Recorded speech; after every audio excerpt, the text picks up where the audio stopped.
Fluminense 0, Flamengo 0. Vamos ouvi-lo. E da revista Placar. Queria que você falasse um pouco sobre o jogo de hoje, né? O pessoal que assistiu achou um jogo ruim, né? E por que foi um jogo ruim na tua visão, ou não foi um jogo ruim? E queria que você falasse também rapidinho sobre o Luiz Araújo. Se ele, a questão dele é física, você está desculpa, ele está com alguma questão física e você está tendo esse controle de minutagem em relação a ele, ou realmente é uma opção por deixar ele mais assim no banco de reservas? É um jogo ruim. Não, na verdade é um jogo difícil. Fla-Flu nunca é fácil. Fla-Flu é um jogo truncado, onde o adversário sempre tem as suas armas, tentam destruir as nossas jogadas, tentam marcar e fazem bem. Não é fácil jogar contra o Fluminense, que não tem nunca o peso do Flamengo de ter que dominar o jogo, de ter que se impor e tudo mais. Então sempre é mais fácil destruir do que construir, né? Então fizeram bem, fizeram uma grande marcação, anularam bastante os nossos meio-campistas, mas mesmo assim acredito que as chances mais claras foram nossas. A maior parte do volume do controle do jogo foi nosso. Eu não lembro e tudo que aconteceu durante o jogo, as adaptações, as mudanças e tudo que eu pedi eles fizeram. E principalmente é isso, até o final do jogo todo mundo correndo e todo mundo se entregando, nunca ninguém fazendo algo que não deveria fazer, fazendo algo por sua conta, senão todo mundo pensando na equipe. Isso para mim é o que mais importa. E para o torcedor pode ser que realmente seja um jogo mais chato, por 0-0, mas muito influenciado, né, por alguns fatores externos, o calor. Não gosto de dar desculpa, mas é verdade, muito quente, a bola, campo duro e fica um jogo mais... perde um pouco de intensidade. O jogo à noite sempre é mais intenso, o frio é mais intenso ainda. Isso é um fato do futebol, mas não é desculpa do nosso time não ter feito a mesma coisa que vinha fazendo nos outros jogos. E sobre o Luiz Araújo, um cara que teve uma lesão seríssima no joelho, está tendo minutos cada vez mais, teve 60 minutos no outro dia. Estamos tentando controlar a carga desses jogadores para eles não fazerem 2 jogos seguidos, como o Ayrton teve que fazer hoje, o Everton teve que fazer hoje. Inevitavelmente, alguns vão ter que fazer, mas o nosso principal objetivo é cuidar e mimar esses jogadores, principalmente esses jogadores que vieram de lesão, para poder chegar bem no Brasileiro. Eu já falei, eu falo 1, 2, 3 e não vou matar ninguém no Carioca, não vou. E se isso custa meu trabalho, azar. Eu vou pensar mais para frente, vou querer ganhar o Carioca. Não vai servir de desculpa para nada, porque com o time, que eu sempre falo, com jogadores que vão jogar, mais do que suficiente para poder ganhar. Felipe, boa noite. Emanuele Ribeiro, do GE. Globo. Você falou sobre esses fatores que influenciaram talvez esse jogo chato para o torcedor. Um desses fatores que a gente comentava aqui antes é a falta que fizeram De La Cruz e Arrascaeta, que foram poupados para esse jogo de hoje. A gente sentiu a falta desse meio de campo mais criativo e, com certeza, esses 2 jogadores contribuem muito para isso. Como que pensar o time do Flamengo sem esses 2 jogadores, sem o Arrascaeta, quando ele não tiver à disposição? Qual é a dificuldade para pensar esse meio de campo dessa forma? E você acha que no segundo tempo faltou talvez mais ousadia ali para o Flamengo para tentar levar essa vitória? Quando você fala de Arrascaeta, é um jogador único, um jogador especial, e todo mundo sabe da qualidade que ele tem, e ele vai fazer falta aqui, em qualquer lugar que ele tiver, sempre. Mas esse foi o mesmo time da final, né? E lá não fez falta. Só que hoje, como o resultado não veio, e aí sim a gente começa a falar dos jogadores que não estão, né? E eu valorizo os que sim tiveram hoje, os que sim se esforçaram, lutaram e fizeram tudo o que eu queria. O meu plano de jogo não funcionou como outras vezes, e é futebol. Não consegui dar tempo para o Plata do jeito que ele teve no outro jogo contra o Botafogo, não consegui dar soluções para o Bruno Henrique que ele teve no outro jogo, e acaba que o jogo não ficou tão limpo, né? Eu esqueci mais uma coisa que você me perguntou. Do segundo tempo, começamos muito bem o segundo tempo, muito bem. Segundo tempo a gente começou em cima deles, criando chances, e é claro que tem ajustes que temos que fazer, mas não acredito que tenha faltado ousadia. Tem sim um mérito grande do Fluminense em poder defender, em ser muito agressivo na marcação, fazer bastante faltas, e pararam bastante o jogo, e isso é mérito deles. Oi, Fili, aqui, David Sharp, Antenados na Jogada. Você falou do Fluminense várias vezes, da dificuldade que é jogar, né? Inclusive, o único time que ganhou do seu Flamengo agora, como técnico, foi o Fluminense. Aí eu queria te perguntar, você como técnico agora e ex-jogador do Flamengo, se o Fluminense está um pouco engasgado exatamente por tudo isso, ganhou 2 finais do Flamengo seguidas de Carioca, enfim, na época até 2020, 2021, dava dificuldade também, o Flamengo com um time superior conseguia, né, o Fluminense ia lá e ganhava. Se tem isso, e também te perguntar um pouco sobre o gramado do Maracanã, porque você falou que está duro, né, o gramado passou por um tempo grande aí de reforma. Sempre, como eu falei, um clássico sempre é difícil jogar. Tem esse contexto, né? Os jogadores que não estavam tão bem do Fluminense, eles aparecem, eles crescem nesses momentos. Então a gente vê a melhor versão de Martinelli, de Arias, o próprio Fuentes, lateral esquerdo, fez um grande jogo. E a gente viu hoje um grande Fluminense e um grande treinador que sabe defender muito bem, como ele fez, que é o Mano. Então, mas não está engasgado, nunca eu penso assim. A única coisa que eu penso agora é em ganhar o próximo jogo. E assim eu vou para frente, pensando para frente, não fico remoendo e nem tentamos. Como eu falei, é a primeira vez que a gente joga contra o Fluminense durante o ano, e vão ser mínimo 4, né?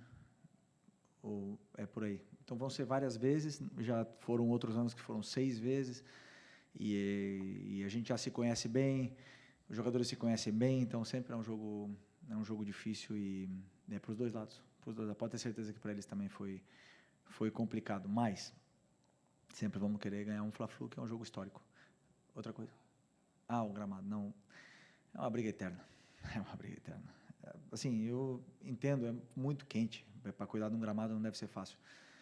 Mas temos que pensar nos jogadores, temos que sempre fazer esforço, e se custar mais caro um investimento, temos que fazer um investimento, e se tiver que trocar o gramado em algum momento e fazer um investimento alto, tem que fazer um investimento alto, porque é fundamental para o espetáculo, né? Aqui no Rio de Janeiro o clima é extremo, é para os dois lados, todo mundo pode falar, mas na verdade o telespectador fica um jogo mais chato, fica um jogo mais truncado, a bola quica muito e é prejudicado todos, né?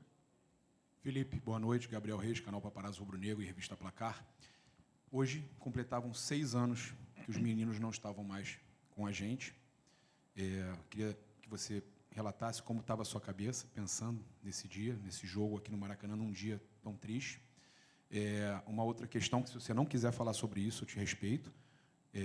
O apresentador e ex-jogador Neto, ele falou com muito desrespeito sobre o falecimento desses meninos ontem na televisão, e ainda falou que o Flamengo mandou o Hugo Souza embora porque o Flamengo é um clube porque ele era negro, chamou o Flamengo de um clube racista, com todas as letras.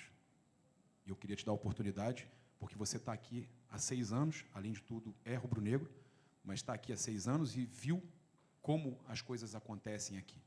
E você pode trazer a verdade. Fique à vontade de falar sobre isso. Sobre os meninos, é uma data que temos que lembrar, porque como eu falo sempre, né, eu jamais vou esquecer, jamais. E eu não estava aqui, mas eu sinto muito esses meninos aqui no ninho, a presença, cada vez que eu entro ali. Hoje de manhã até falei com 2 pais, pai do Bernardo e do Christian, e tem uma conexão. Então, assim, é importante que eles sejam lembrados. Eu acho que os pais, eles querem isso, né? Que é importante para o pai saber que o clube está cuidando com carinho desse assunto, que não aconteceu e pronto, vamos esquecer. Não podemos esquecer. Temos que lembrar que esses meninos, como eu falei, vieram aqui atrás de um sonho e não saíram, né? Voltaram para casa num caixão. Isso é muito triste para quem é pai. E é uma data que temos que lembrar deles, né? A torcida sempre lembra, e é importante que eles sejam lembrados. Sobre o Neto, assim, um comentário infeliz. Acredito que ele deve ter sido... Eu não sei o que ele falou, sinceramente. Sobre os meninos, eu não sei. Deve ter sido infeliz. Às vezes, todos cometem erros, e não tenho dúvida que, se ele falou uma coisa dessas, ele deve estar arrependido e vai se retratar. Não tenho dúvida disso. O Hugo, eu vi ele crescer, eu vi ele evoluir, vi ele ser importante e perder a vaga no time. E ele mesmo, né, não estava bem, e ele mesmo sabia que tinha que sair do time, eu era companheiro dele, mas é um cara que deu a volta por cima e que conseguiu, quebrou a cara, foi para Portugal, saiu da zona de conforto dele do Rio de Janeiro, mudou as amizades, um cara que começou a se dedicar para o futebol e hoje deu a volta por cima e já estão falando dele na seleção brasileira. Isso é mérito total do Hugo, né? E quantos outros Hugos ficaram no caminho porque não conseguiram dar a volta por cima como ele. Então, assim, acredito que o Neto deve ter sido simplesmente infeliz porque às vezes a gente o Neto fala tantas horas normal que ele erre alguma vez e cometa erros, mas tenho certeza que ele deve estar arrependido. Aqui, Felipe, boa tarde. Eduardo Alves, do portal BTB Esportes. Uma das marcas desse jogo de hoje foram 3 saídas de jogadores por questões físicas, que foi o Alexandro, o Michael e o Thiago Silva, pelo Fluminense. Numa dessas saídas, você trouxe para jogo o Ayrton Lucas, trocando pelo Alexandro. E a gente vendo de fora, de olho nu, a gente sente que são jogadores com premissas de jogo bem diferentes. Eu vou dar minha visão, acho que o Alex é mais defensivo que o Ayrton. Mas eu queria entender a sua interpretação sobre essa mudança e como é que é esse trabalho. Afinal, você era lateral esquerdo na sua carreira. O que você pode passar sobre eles e o que você passa para eles também? Fatalidade, o Alex sentiu um incômodo, normal, isso vai acontecer durante o ano. Melhor que aconteça agora, né, no Carioca, e que ele possa se recuperar bem, que ele possa tratar, que possa treinar e estar pronto o antes possível, que ele é muito importante para a gente. E o Ayrton entrou e eles têm a mesma função no campo, né? Os dois têm que atacar quando eles devem atacar, eles têm que passar quando eles têm que passar e têm que marcar quando tem que marcar. Então, eles dois têm a mesma função, absolutamente igual. Então, o que eu peço para o Ayrton é a mesma coisa, absolutamente a mesma coisa que eu peço para o Alexandro. Um tem mais facilidade do que o outro em fazer determinadas funções ou executar conceitos, mas a concorrência é deles, né? Eu hoje optei por começar com o Alexandre, mas sempre que o Ayrton entra, ele também é um jogador importante. Espero que ele possa se sentir cada vez melhor na equipe. Não sabemos ainda, mas é um incômodo, né? Com 7 minutos foi um incômodo que ele sentiu na coxa. Não sabemos ainda se é lesão ou não, amanhã devemos ficar sabendo. Mas o Alex é um cara que se conhece bem, então não quis correr riscos. Boa noite, Felipe. Léo José, do Coluna do Fla. Essa primeira janela de transferências, ela se fecha no dia 28 de fevereiro, né? O Flamengo já contratou o Danilo e também o Juninho. Só que agora, recentemente, emprestou o Alcaraz. Eu queria saber se existe uma demanda da comissão técnica para com a diretoria, pedindo algum reforço, a reforçar algum setor do time, ainda nessa primeira janela? Não. Estou absolutamente feliz com o grupo que eu tenho na mão, o elenco que eu tenho na mão. Mas claro que sempre atento às oportunidades de mercado. Tenho conversas diárias com o departamento de scout, com o Boto, sobre jogadores, sobre possíveis saída e entrada de jogadores, e esse é um assunto interno, mas não pedi ninguém. Okay. Fala, Felipe. Rafael aqui do BarbaCast. Na entrada do time, né, os reservas geralmente entram com uniforme, não com uniforme de jogo, né, uniforme de treino, sei lá, de aquecimento. E o Ayrton, eu percebi que ele entrou com uniforme de jogo. Havia alguma suspeita, alguma coisa em relação ao Alexandre no começo, ou foi só coincidência mesmo? Porque o Alexandre saiu rápido, enfim.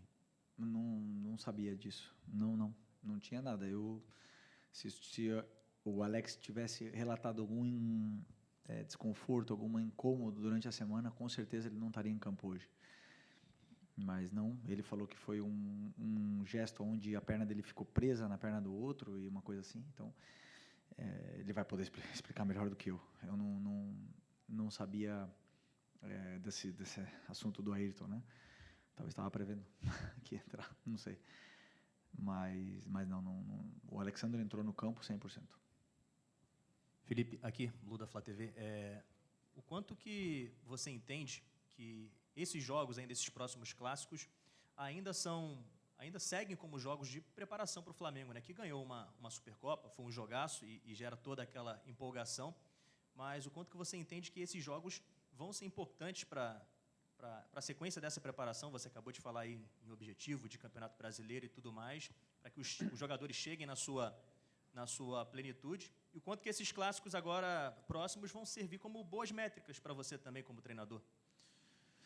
Eu sempre penso que o jogo ele é um guia, né, para a gente ver onde estão os problemas e atacá-los e corrigir esses problemas cada vez mais, e o time ir evoluindo, né, nessa curva. E às vezes os jogos que são mais difíceis como hoje são os que mais te dão pistas, né, da onde a gente deve melhorar, o que mais. Então, como eu falo, jogar é o maior guia que você tem, porque muitas coisas acontecem que não acontecem no treino. Sobre usar como preparação é o seguinte, o que eu falo, eu não vou dar sequência de jogos, de 4, 5 jogos para os jogadores agora no começo do ano, porque eu quero que eles façam essa curva e eles estejam no ápice da performance no começo do Brasileiro e consigam manter durante toda a temporada. Sem nenhuma dúvida, jogadores vão se lesionar, jogadores vão ter incômodos, vão sair do campo, não tenha dúvida disso. Isso aí sempre acontece, todos os anos, em todas as equipes do mundo. Mas eu quero tentar chegar o melhor possível com todo o elenco para o começo do Brasileiro.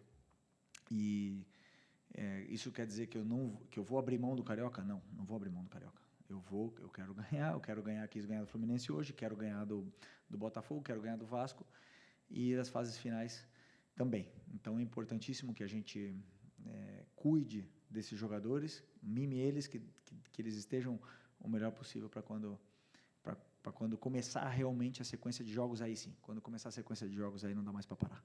E é importantíssimo que a gente esteja preparado. Show. Obrigado.